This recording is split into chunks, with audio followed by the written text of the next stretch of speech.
সকাল সকাল মেয়েকে স্কুলে দিয়ে বেরিয়ে পড়েছিলাম, এসেছিলাম একটু বাজার করতে, কিছু ফল সবজি এগুলো কেনার ছিল, কিছুই ছিল না বাড়িতে। তো সেই জন্য এটাই আমার সবথেকে ভালো টাইম, কারণ মেয়েটাকে স্কুলে দিয়ে আমি একদম বাজার করে নিয়ে তারপরে বাড়ি ঢুকি।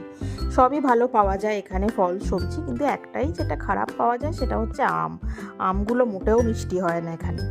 যাই হোক, আমি চপস্টিক দিয়ে এখানে মাটি খুঁড়ছিলাম, কারণ মাটি খোঁড়ার মতন কিছু ছিল না। তো মাটিগুলো খুঁড়ে তারপরে আমি জল দিলাম।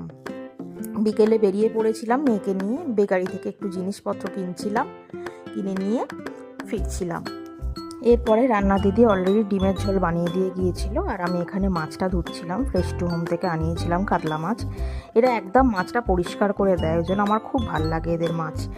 আর এটা হচ্ছে আমার ওই রান্না দিদিরই মেয়ের বার্থডে গিফট। ও আমার থেকে একটা ড্রেস চেয়েছিল। তো যাই হোক, এইভাবেই